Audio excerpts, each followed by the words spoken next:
HorrorDeconstruction.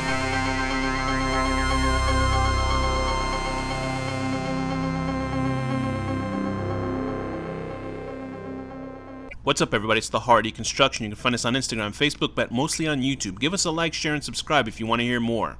Today's series we're going to be talking about is The Forest of Love, Deep Cut, directed by Sion Sono. Nothing is as it seems when a charismatic conman and aspiring film crew delve into the lives of two emotionally scarred women. Starring Sumire Ashina, Kyoko Hanami, Eri Kamataki, Natsuki Kawamura, Shinosuke Mitsushima, Tatsuya Nakayama, and a whole bunch of other people. So I'm your host today, Komp. This is a solo deconstruction. I didn't want to saddle Danny down with a series, even though it is short, it is 7 episodes. This is an extended version, if you will, an extended miniseries version of the theatrical cut that was released in 2018 on Netflix. And it is directed by Sion Sono. We previously did his film, or I previously talked about his series for Amazon Prime called Tokyo Vampire Hotel, which I thought was really good. And we previously spoke about his really fun and interesting horror film, which is called The Suicide Circle, also Suicide Club. So I heard about this film, obviously, when 2018 came out and Netflix was putting money into getting a new series. And Sion Sono, obviously, is, just from seeing this alone and his other 2 projects that I've seen, I can only compare him to a Japanese version of David Lynch. Now, Sion Sono does do his strange visuals. I don't think on the level of David Lynch, where David Lynch goes completely abstract. I believe that Sion Sono's abstract ideas are more rooted in something that a layman can comprehend, I guess. But then again, I haven't seen all of his films. But certainly after the 3 completely really good projects that we've covered on this series, I'm very much a fan of his work, and I will be looking more into his material, such as apparently everybody loves this film that he did. It's a 4-hour film called Love Exposure, and he's just been chugging along, and it's very impressive that this guy is a writer-director, and he is singular vision type of director, creative. And anyway, getting into this film, The Forest of Love, I will say this: I wasn't sure what I was getting into. I didn't know if it was a horror film or whatever, and having gone through Tokyo Vampire Hotel, which was a genre-specific type of very strange show, but it's really awesome. And the thing is with Sion Sono's work, it's not either you're a gigantic fan or you just don't know or can comprehend what he does. And I think every film of his has such a unique quirkiness to it that you can be like, here, this is a good introduction into his work, because they all have a sort of similar uniqueness to them. It's weird saying similar uniqueness, but that's exactly what it is. Like, if you see a Sion Sono film, you're like, oh, okay, I get Sion Sono. He's not as mainstream, even though there's like weird mainstream, like Takashi Miike, where Takashi Miike can kind of do a mainstream film, even though he does inject weirdness to it. It's enough for a regular audience to be, oh, okay, I can watch this. Sion Sono, I don't know what the theatrical cut of this film is, The Forest of Love. I decided to just go full in and see this version of it because it is 7 parts. Apparently the film version is about 2.5 hours long, and this is obviously 7 episodes consisting of 40 to almost 30-minute episodes and stuff like that. And we're just going to generally summarize the storyline because it's also based on a true story. We'll get into that. So there are these. The film starts out, or the series starts out with these schoolgirls who are, like in typical Japanese or anime or TV shows. When they have our schools were never like this. So the schools that I went to, the United States, I went to school in New York City, and nobody had this great fun time of putting high school plays together and stuff like that. I certainly didn't go through that because everybody else was busy trying to not get slapped or punched or anything like that. But in this, these friends, there's Taiko and there's also Mitsuko. They have this quasi-triangle relationship with this girl that we'll call her Romeo. That's not really her name, but she's referenced as that, as this sort of she becomes this symbol of youth. And what was interesting about Japanese culture is that the reason why you see a lot of shows or films or anime and stuff like that based in high school times, they generally tend to think that high school in Japan is the golden years of living until you have to get a job and face reality and have children of your own, and you just sort of work until you're done so. And I can see why the girls put this Romeo character, who keeps coming back in this sort of spectral form, for them. Now, there is a tragedy that befalls these girls when one of their cast members passes away, through an accident, and their lives go into completely different directions. And Taeko becomes a bit of a punk, and she's proud to say that she's a slut. And Mitsuko just encloses herself. She becomes not a hard shell as in she's a mean person, but she just kind of shells up and she sort of disappears from daily public life and stuff like that.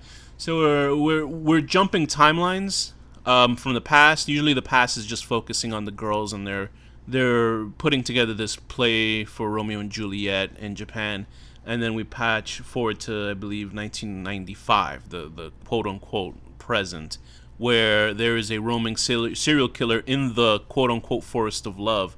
I don't get why the title is called the Forest of Love, but I guess, because people dedicate their love to one another in this towards the final episode. I'm not going to spoil it.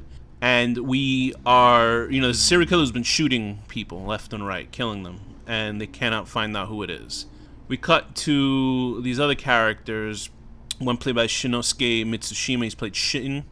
He's great. He was one of the antagonists in the Tokyo Vampire Hotel. He's an incredibly talented actor. He was so good in Tokyo Vampire Hotel, so to see him in this, he's not as over the top, but he's still entertaining, and he is very aloof. You don't know where his character's coming from. You don't know what he's about, and he's sort of this busker starting out until he, catches the eye of this local, I guess a director who's like a punk sort of director, right?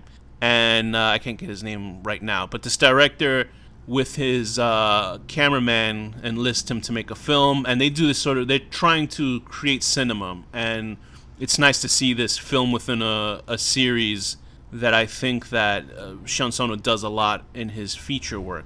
And so they decide to enlist Shin to become their lead actor. They don't really know what they're making yet until we are introduced to a character played by Kippei Shina, who plays Joe Murata, who's like one of the best screen villains I've ever seen. He's just such a scumbag, this manipulative scumbag, and his role is just so over the top, and you're like, oh my, who could fall for this guy's bullshit?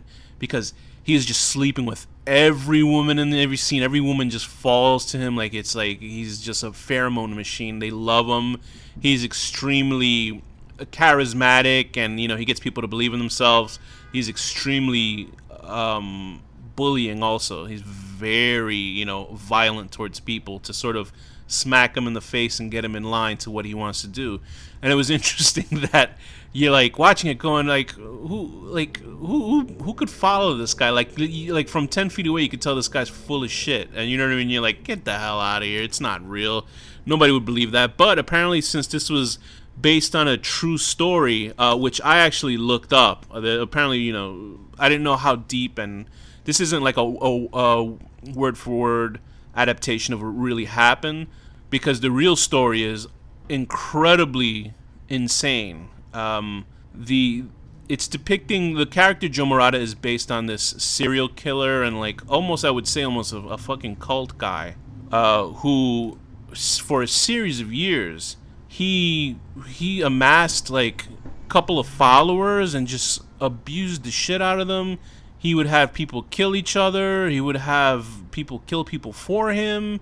He would take He would take money from everybody. It is astonishing the lengths that this guy. His name was Futoshi Matsunaga.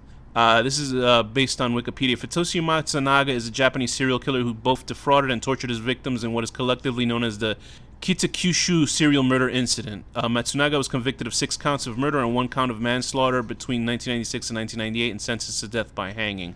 So if you want to learn more about that guy, just look up Futoshi Matsunaga. I couldn't believe it when I read it. It seems almost even more bizarre than the actual film, the series that based his story in. And well, leaving from that, what I want to go to is about the good parts of this series. I can't really say that I had any negative aspects with the show because the only negative aspects in the show are sort of plot holes. There's an enormous plot hole towards the end of the series for me, and I think it was tacked on as an editing gimmick. And I will refer to that in the last 5 minutes of the show when the episode's done. When I say, oh, we'll see you next time, whatever, and you hear the theme song end, I'm going to do a giant spoiler at the end of that. So don't worry about it. I'm not going to spoil it until you hear the theme song again, until after that. So what works in this series is the character interplay. I was like so into the character Teiko, played by Kyoko Hanami. She is this woman who's just destroyed by the loss of one of her friends, and she has completely changed from her giddy schoolgirl director into this blue-haired, quote-unquote, she says it, not I, slut who sleeps with anybody. This is how they actually try to get her to sleep with Shin in the beginning, but he's too weird for her. And she is just, like, her acting in it is so subtle, and so introspective, and you can see she's damaged. It's a very good acting role that Kyoko Hanami has done. She's just so good in this role. She's up there with Shinosuke and the actor playing Joe Murata, because it's just like Kippei Shina. I can't say enough about her, and I wanted to see more and more of her character. I just wanted to follow her more. I wish the series had like a season 2 on it, but it has a definitive ending to it. Like I'm saying, Shinosuke Mitsushima, like I said before, he's playing a great aloof sort of weird guy named Shin who doesn't buy Joe Murata's shit. He's like one of the only characters for the most part of it does not buy Joe Murata's bullshit. Like he's just like, nah, I don't get it. I don't believe you. Eri Kamataki as Mitsuko. She has more of a subdued role because she feels like her character's a little bit more shell-shocked. She also plays the girl who was also in a triangle with the Romeo character. And I enjoyed when they gave her a lot more to do towards the middle half, because she's not much of a focus in the first couple episodes, but then once she starts breaking out of her shell because she's in this relationship with Joe Murata, we get to find out a little bit more about her, especially towards the end, which is great. I really liked her reveals and what her character stood for, and how that plays out to the plot of the whole the series. The parents are even funny. Like Mitsuko's parents are these scumbags. Taiko's parents are just sort of general characters. Her sister, I think it's Yuzuka Nakaya. I think that's the girl who plays her sister. She's like a bastard too. She's just like a scumbag also, because she's this sort of quote unquote loose woman, as they would say in this type of series, who sleeps with any guy. I call that woman power myself, as a modern man.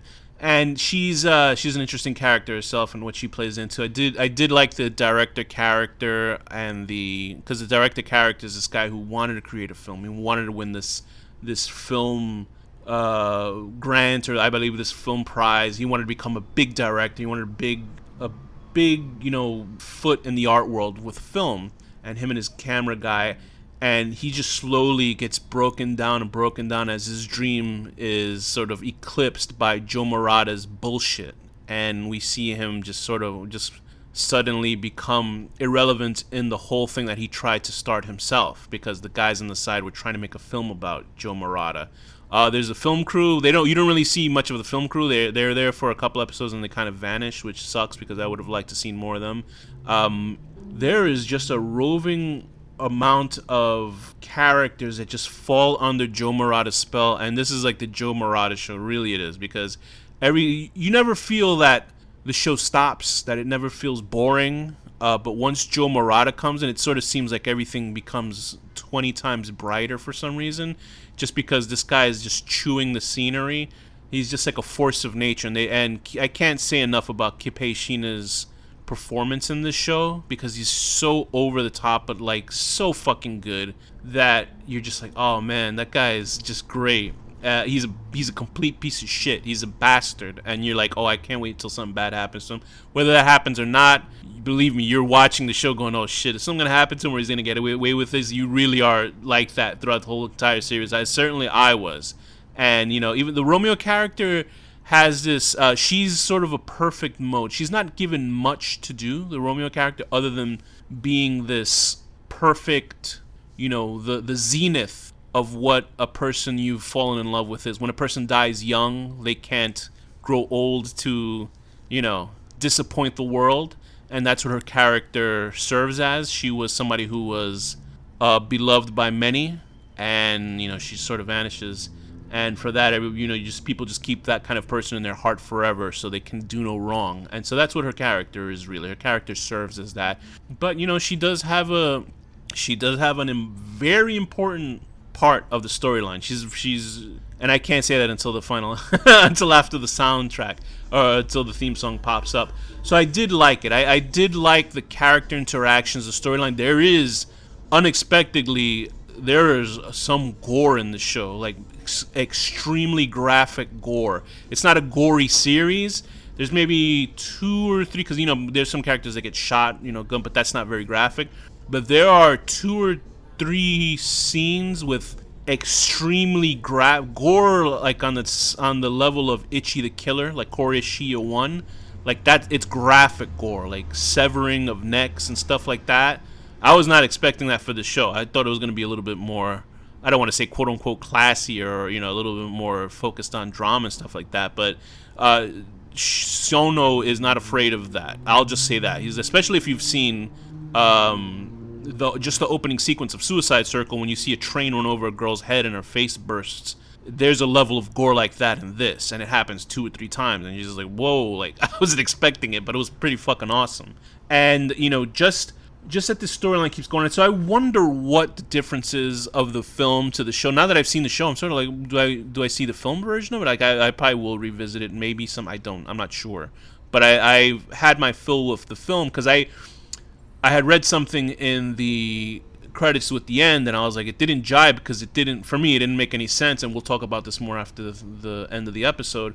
So I went to the film, and I saw, and they kind of re-edited it in a different way. So the film, the pacing is different from this. I only saw that one sequence from the film theatrical cut version compared to the TV show version, and they flipped a scene from another, which didn't make any sense. But I was like, okay, I guess, you know, theatrically that's what they wanted to do. And then in the film version, they actually added text to explain something that happens in real life. Like they said, oh, this character was such and such in real life, and that didn't, you know, that wasn't in the TV show. So I guess, you know, if you had to cut a film out, because I think it was about 2 hours more of material that went from deep cut that they couldn't put in the film version. So I'm sure it must be almost, some stuff must be incomprehensible. I don't think that the show itself is not incomprehensible, because you're seeing it, you know, from beginning to end, the story come out.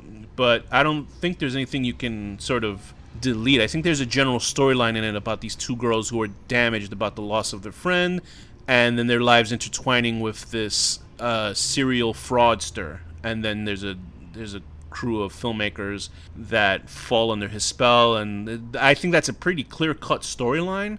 So I don't know how you could get that lost from the film, but I can't say it. So anybody who's seen the film, obviously you would know if you've seen this film and then the show. It would have been nice to actually have seen the film and then watch the show, but what do I know? I think the only negative is probably just a pothole, but the acting is great, the direction is great. It looks a lot more expensive than Tokyo Vampire Hotel, which doesn't make any sense because Amazon must have much more money than Netflix does. But this, for some reason, looks like it's film. Tokyo Vampire Hotel looks like it's shot digitally, so I'm not sure. It was released, Forest of Love D-Cup was released in 2020, although I think it came out, the film version came out in 2018. And I'm trying to see if, I believe did this come out before or after Tokyo Vampire Hotel? Either way, they're both great series. And Sion Sono is like, I mean, come on, this guy's a great director. Like, there's 3 in a row where I'm like, holy shit, this guy knows what he's doing, and he's telling his own story. And there's it's exciting to see a writer director. Not to take away from any directors, because there's directors that know how to adapt writers, and there's fantastic writers that can be adapted by directors, and it works out great. But it's exciting to see a singular vision sort of artist, and that's a very difficult thing to juggle, honestly. And Sion Sono does it, and he certainly is speaking to me with his material. So I cannot say anything that is offensively bad about this guy, because he's good. He's just so good, and it's exciting to find a director who's been out for years, but when you quote unquote discover a director and you're like, okay, I'm gonna watch it. So the things that are positives in the show are obviously the acting. It's only 7 episodes long. Every episode has a unique visual flair to it. I like how the title credits come in. I enjoy the cast are not nothing to woof at. They're all like good looking people, especially Taiko, holy mackerel, and and Mitsuko and her sister, very pretty girls. Joe Murata is that handsome older man. Shinosuke is good looking young guy. So there's something for everybody. The gore is fantastic, even though you don't see much of it. The humor in it is A+, because it is. When the show gets dark, it gets dark. But when it's funny, because I think primarily it is a black comedy, sort of psychological drama. It's not a horror show, but it does have horror elements or supernatural elements to it. But that's not the focus. The focus is on this con man just fucking everybody else's life up, and everybody's just too stupid to... Believe me, when you read the real story of that guy, this show, you're going to be like, oh, okay, they could have gotten worse, because the real life shit is just like unbelievable. There's people getting electroshocked, people getting whipped with shit. It's incredible. The humor really moves this through, and I can't say, just like I said before, the guy playing Joe Murata, man, he is just so good in this series. That's worth watching alone. Camera work is good. Camera work gets done what it needs to be done. It doesn't seem like there is a sort of clinical filming that Sion Sono does, sort of like, because I don't know if it would be different when I compared to his film version compared to his show, like when Tokyo Vampire Hotel, which I think was planned out as a series, wasn't planned out as a film, I don't think. I said that it was there wasn't that much movement in the camera work and stuff like that, and I guess I was right, because there is a lot of different camera styles in this film, and they slow down certain material because it looks good, and the DP work is certainly different than it is in Tokyo Vampire Hotel. Not to take away from Tokyo Vampire Hotel, but I think that for its material, they needed to do a little bit more. They could have done a lot more interesting visually with that show, but the show was still great. They do that with this too, especially there's this constant set that they use for the abandoned Romeo and Juliet play, which is Verona, and it has like this looming moon in the sky. And it's just so well done. Like that set piece looks so good, and they revisit it, and I understand why, because it's such a beautiful little set piece that they have in there. I don't know what else I can say about this show other than it's top-notch material, once again, from Sion Sono. I guess I am a Sion Sono fanboy, so I am going to be completely colored by that opinion and that thought process of this director. So if you are a fan of Sion Sono, he once again has done another great piece of fiction. Just working on every gear he can as a director. It just really works. If you're not aware of Sion Sono's material, I believe that this show is a lot more accessible. I think it really is a lot more accessible than, say, Suicide Club or Tokyo Vampire Hotel, which are over the top and a little bit more weirder. I don't think that this is for... I don't think this is for general audiences that they would completely get it, but it has a clear-cut storyline, and I think, like, when I'm thinking about it, I guess you can mix that he is a bit of John Waters and David Lynch. That's the two directors that I can kind of compare him to. John Waters is more mainstream, I mean, and obviously David Lynch, but he's his own thing. Like, I just say that as in directors to compare him to, if you were just sort of to sell somebody. And I think that Sion Sono once again, proves why people keep giving him work, why you always hear about his films left and right. You always hear about his films in film festivals. Like, there are plenty of directors who have had huge hits and their films sort of just vanish and disappear, but Every time a new film has come out, always hear about Sion Sono. It is without fault. You always hear about his new film coming out and people speaking about it. So I mean, they're not fucking wrong. You know, he is worth watching. He is an artist of the purest sense. So he's an artist. Like that's what it is. You're seeing an artist's new piece come out, and that's what I can say about Sion Sono. So with that, I would give this series a 9 out of 10. Yes, a 9 out of 10. Sleeping with your girlfriend, sleeping with your girlfriend's sister, sleeping with your girlfriend's mother, getting the money from the father, then sleeping with your girlfriend's friend, sleeping with her mother, taking the money from that family. What a life. And with that, it's the HorrorDeconstruction. See you next time.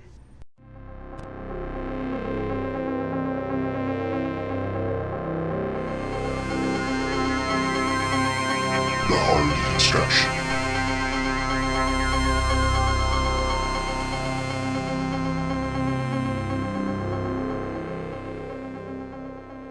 So, this plot point you ask about, what the fuck happened to Taiko? Taiko escapes Shin shooting her in the boat, right?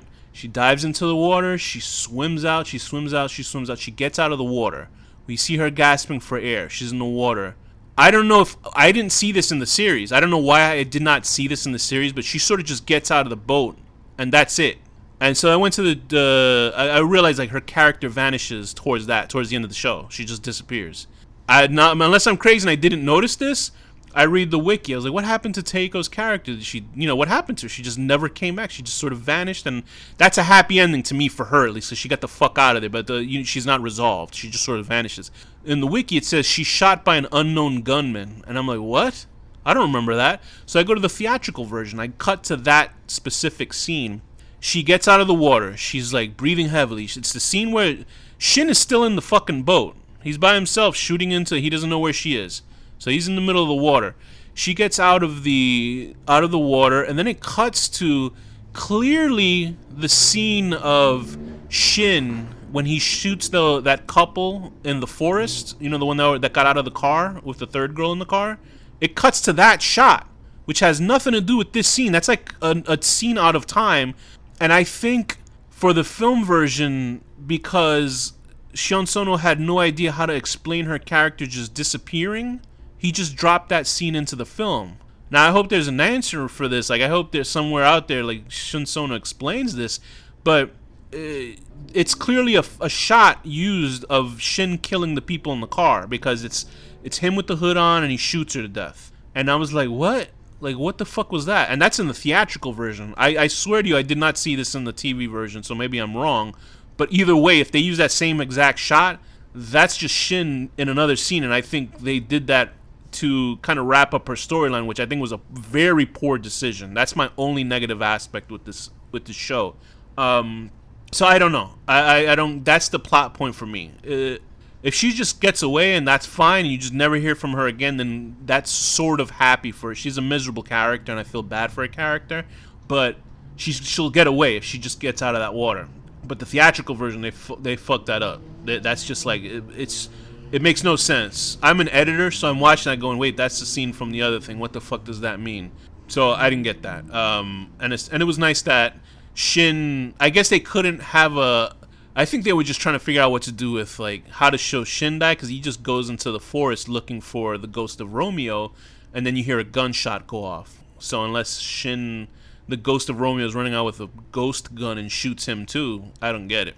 And then Joe Murata clearly gets killed too, but they freeze it there. They freeze it much better in the series than they did in the movie, because the movie just sort of freeze frames and goes on to the next scene, but in the show, freezes him, and it cuts to what I'm guessing is the afterlife. So maybe Taiko did get killed, because I believe this is the afterlife where they show the girls, all of them are dead, because remember the girls jumped off the roof and they killed themselves, and they get to finally perform Romeo and Juliet. Now, my only suggestion is every dead character, it would have been good if they were in the audience watching them. That I think would have tied it up neatly. But, as long as the girls get to do their show. So I guess, in a sense, Taiko must have died because she is in, the show with them at the end. Unless that's just a death hallucination of Mitsuko. Either way, that's my only plot point. Thank you guys for listening, and be sure to like, share, and subscribe for our show. See you soon. Oh yeah.